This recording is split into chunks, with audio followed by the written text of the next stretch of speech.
Wildfires had previously damaged some of the trees on one Tehachapi man's property, but as 23 ABC's Joe Hankey reports, it was 5 criminal lumberjacks that caused the most damage. Stump after stump, everywhere you see a stump is where they've cut.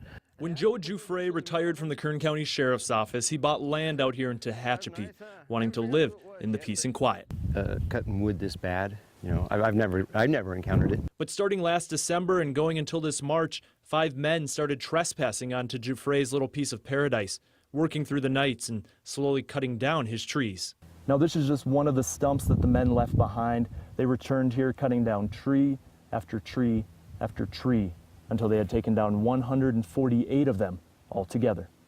Giuffre and his wife found all of this damage to their land. The men had cut Giuffre's barbed wire fence. Over time, their truck slowly created a road where there hadn't been one before, and they hauled out truck after truck of lumber, which they later sold in Tehachapi. Yeah, a couple 100-year-old oak trees. Trees that will take several lifetimes to replace. Giuffre found pictures on Facebook of the men working, running cables down into his ravine to pull the wood out, which slowly eroded the ground around the creek bed. Fish and game guys, you know, they brought a biologist with them who was the one that was looking at the erosion issues and all that, and he was pretty amazed at the amount of destruction they had done by driving down into the stream bed. He called the sheriff's office and they caught them in the act.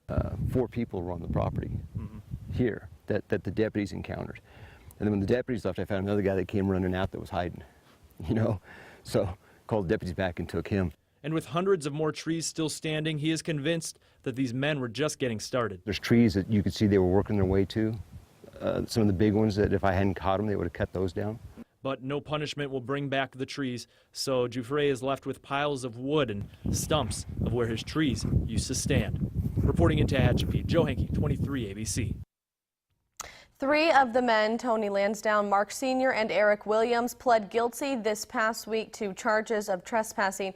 Matthew Scogan pled guilty to felony vandalism. Joe Giuffre was told they will be sentenced this Tuesday.